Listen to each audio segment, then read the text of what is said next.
नमस्कार स्टूडेंट्स। बाल विद्या मंदिर सीनियर सेकेंडरी स्कूल खत्रीपुरा नागौर की ऑनलाइन क्लासेज में आपका स्वागत है। पिछली कक्षा के लेसन में हमने पढ़ा था रासायनिक अभिक्रियाओं के बारे में, जिसमें हमने पढ़ी थी संयोजन अभिक्रिया, विस्थापन अभिक्रिया और द्विविस्थापन अभिक्रिया।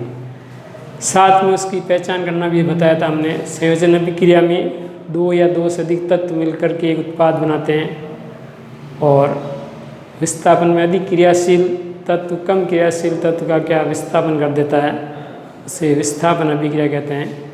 हमने उदाहरण दिए थे जैसे Mg+O2 2MgO, तो ये संयोजन अभिक्रिया का उदाहरण होगा, क्योंकि दो तत्व मिलकर के एक उत्पाद बनाते हैं, इसलिए इसे संयोजन अभिक्रिया कहते हैं। उसका हमने दिया था Zn+H2SO4 ZnSO4+H2, ये विस्थापन अभिक्रिया का उदाहरण था। द्विविस्थापन में AgNO3 प्लस NaCl, तो AgCl प्लस NaNO3, ये थी द्विविस्थापन अभिक्रिया। अब हम आज से आगे पढ़ेंगे अभिक्रियाओं के बारे में। आज हम पढ़ेंगे ऊष्माक्षेपी अभिक्रिया, दूसरी पढ़ेंगे ऊष्माशोषी अभिक्रिया,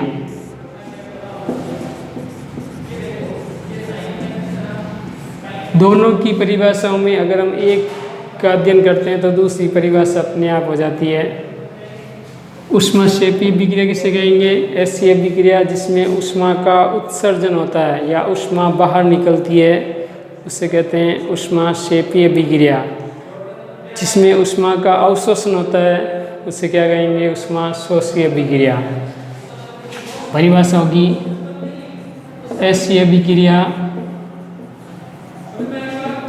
जिसमें ऊष्मा का उत्सर्जन होता है उसे ऊष्माक्षेपी अभिक्रिया कहते हैं।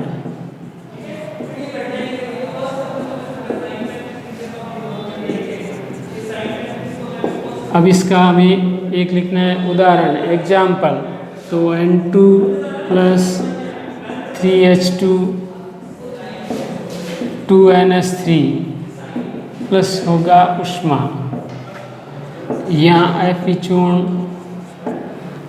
तो जिसमें प्लस करके ऊष्मा लिखा होगा वो ऊष्माक्षेपी अभिक्रिया होगी। यहाँ पर संख्या भी लिख सकते हैं 93.33 kJ किलो जूल।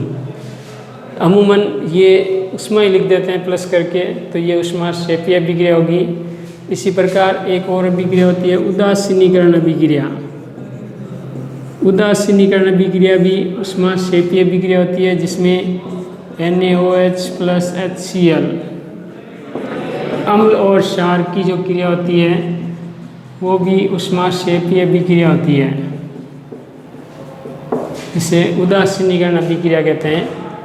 ये होगी ऊष्माक्षेपी क्रिया जिसमें ऊष्मा का उत्सर्जन होता है। ऊष्माशोषी अभिक्रिया क्या होगी? इस अभिक्रिया में उत्सर्जन की जगह पर अवशोषण लिख देंगे, तो ऊष्माशोषी अभिक्रिया की परिभाषा आएगी ऐसी अभिक्रिया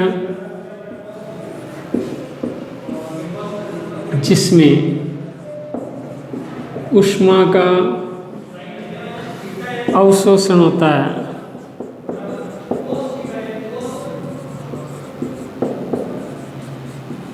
उसे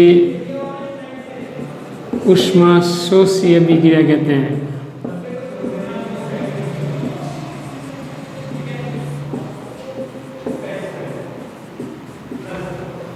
उदाहरण क्या होगा? N2+O2 2NO माइनस ऊष्मा, तो जिसमें माइनस करके ऊष्मा लिखी होगी वो होगी ऊष्माशोषी अभिक्रिया, और जिसमें प्लस करके ऊष्मा लिखी होगी वो होगी ऊष्माक्षेपी अभिक्रिया।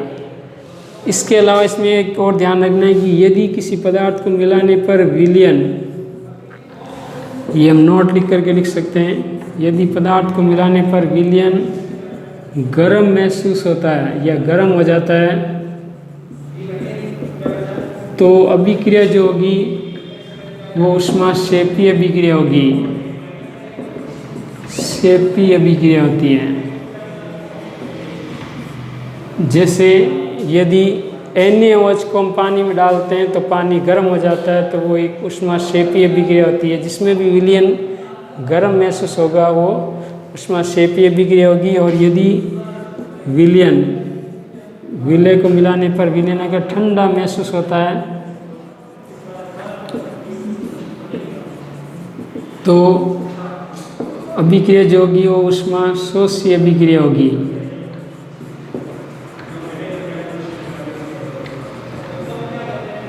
सवाल कैसे पूछते हैं कि किसी परख नली के अंदर विलय को मिलाने पर विलयन ठंडा हो जाता है या ठंडा लगता है तो अभिक्रिया किस प्रकार की होगी, तो ऊष्माशोषी अभिक्रिया होगी।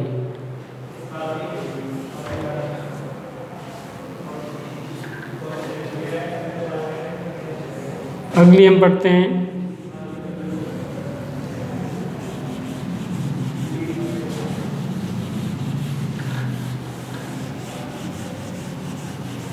वेग के आधार पर।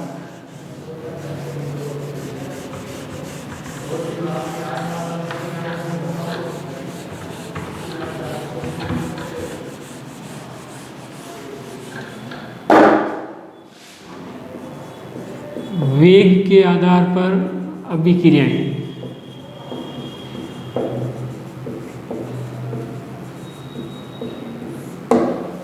दो प्रकार की होती है। पहली होती है तीव्र अभिक्रिया,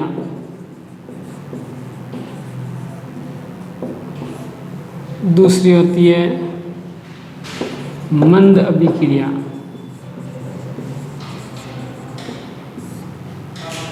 तीव्र अभिक्रिया और मंद अभिक्रिया। तीव्र अभिक्रिया किसे कहेंगे? ऐसी अभिक्रिया जो बहुत ही तीव्र गति से होती है, जिसको पूर्ण होने में 10⁻⁻12 सेकंड का समय लगता है, उसके आधार पर इसे कहते हैं तीव्र अभिक्रिया। इसको हम समय के आधार, वेग अभिक्रिया में लगे समय के आधार पर भी कह सकते हैं।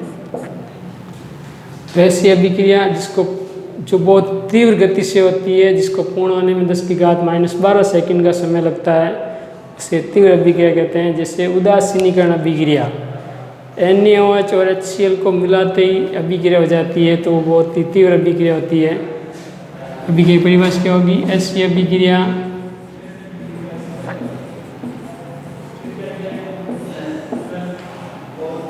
अभिक्रिया जो अत्यंत तीव्र वेग से होती है।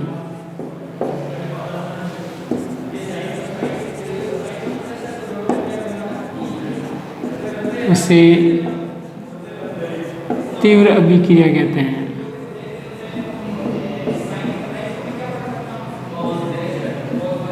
इसे पूर्ण होने में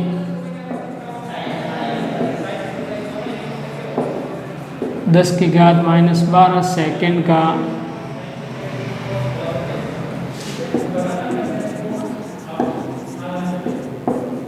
समय लगता है।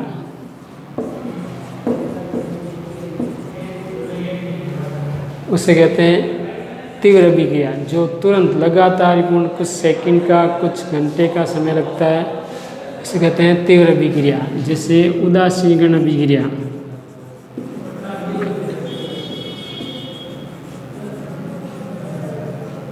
NaOH plus HCl, NaCl plus H2O, इसको 10⁻12 सेकंड का समय लगता है, तो ये तीव्र अभिक्रिया होती है।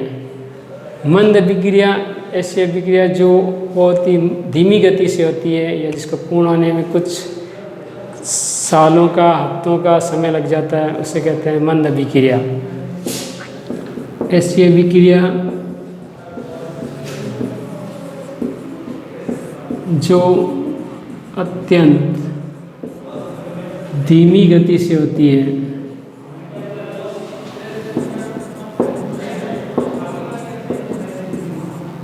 अर्थात जिसे पूर्ण होने में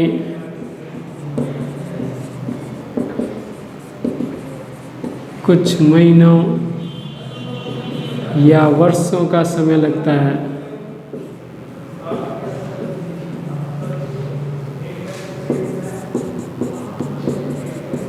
उसे मंद अभिक्रिया कहते हैं।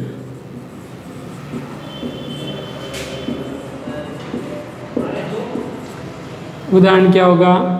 मंद अभिक्रिया होती है लोहे पर जंग लगना।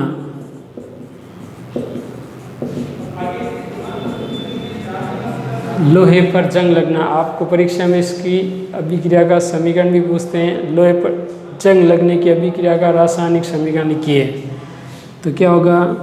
Fe plus O2 plus H2O, सामने होगा Fe2O3 पॉइंट H2O। अब संख्याओं को कैसे याद रखना है? इस 2 को यहाँ आगे लगाते हैं, 3 को यहाँ लगाते हैं। यहाँ पर 4 3 6 436 याद रखना है, यहाँ 2 और 3 याद रखना। तो ये जो है वो जंग का सूत्र होता है और ये रासायनिक समीकरण है लोहे पर जंग लगने की अभिक्रिया का। इसके अलावा एक समीकरण और होता है KClO3 is equal to KCl plus O2, oxygen बनाने की ठंडी विधि का समीकरण है।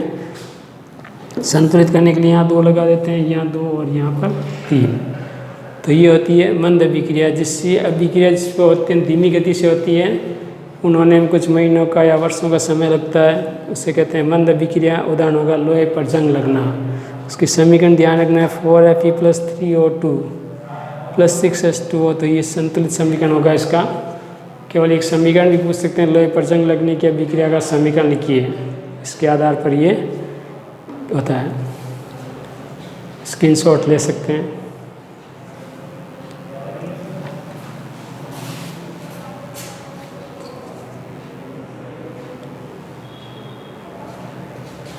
अगली हम अभिक्रिया पढ़ेंगे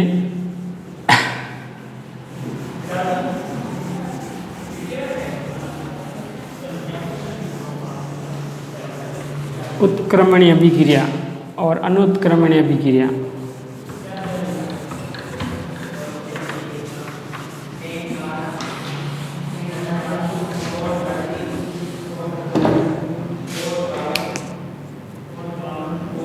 उत्क्रमणीय अभिक्रिया और दूसरी पढ़ेंगे हम अनुत्क्रमणीय अभिक्रिया।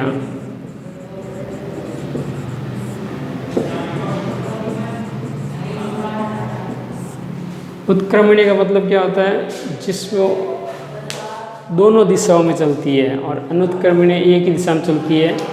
हमने शुरुआत में बताया था कि उत्क्रमणीय अभिक्रिया का जो चिन्ह होगा वो इस प्रकार से रहेगा। जैसे अगर हम परिभाषा समझते हैं तो A प्लस B, ये दोनों अभिक्रिया करके उत्पाद बनाते हैं C प्लस D। क्रियाकारक और उत्पाद, यदि ये दोनों क्रिया करके उत्पाद बनाते हैं तो उसे कहते हैं अग्र अभिक्रिया, और अगर ये वापस टूट करके ये बनाते हैं तो उससे कहते हैं प्रतीप अभिक्रिया।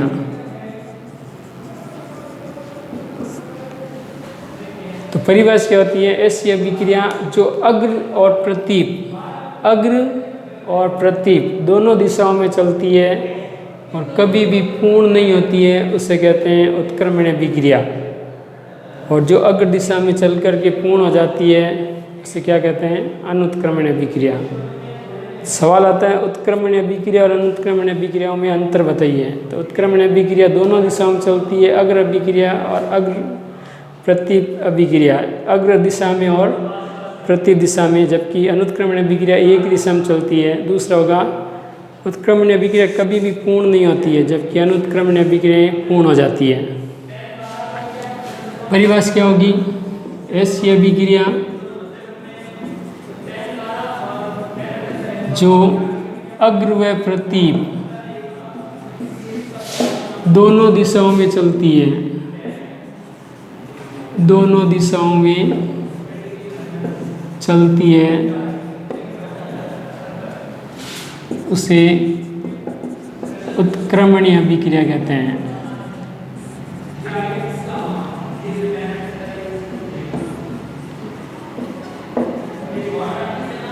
ठीक है, ये अभिक्रियाएं कभी भी पूर्ण नहीं होती है।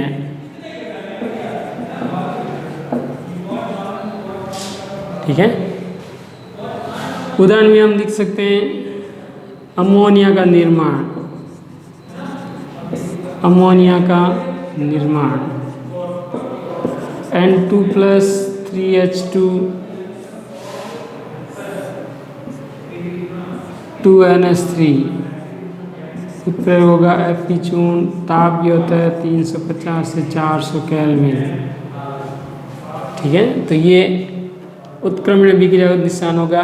इसके अलावा भी समीकरण होती है, हमें एक अभिक्रिया के साथ एक समीकरण की जल वाली भी हम वापस लिख सकते हैं H2+O2 2H2O। ये भी एक उत्क्रमणीय अभिक्रिया का उदाहरण होगा। अनुत्क्रमणीय अभिक्रिया जिसमें क्रियाकारक पूर्ण रूप से उत्पाद में बदल जाते हैं उसे कहते हैं अनुत्क्रमणीय अभिक्रिया, और यह अभिक्रिया पूर्ण हो जाती है। ऐसी अभिक्रिया जिसमें क्रियाकारक पूर्ण रूप से उत्पाद में बदल जाते हैं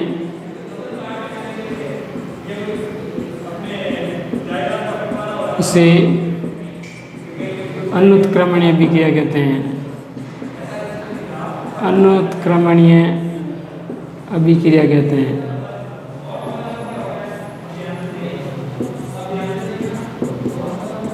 ये अभिक्रिया पूर्ण हो जाती है। समीकरण क्या होगा? C+O2 CO2 यानी कोयले का दहन, कोयले का दहन। ये एक अनुत्क्रमणीय अभिक्रिया, कोयला अगर जल जाता है तो राख बन जाती है, उससे वापस उत्पाद नहीं बनता है, या CO2 से वापस ये कोयला या कार्बन नहीं बनता है। ये अनुत्क्रमणीय होगी अभिक्रिया। स्क्रीनशॉट ले लीजिए आप। नेक्स्ट अगली क्लास में। धन्यवाद।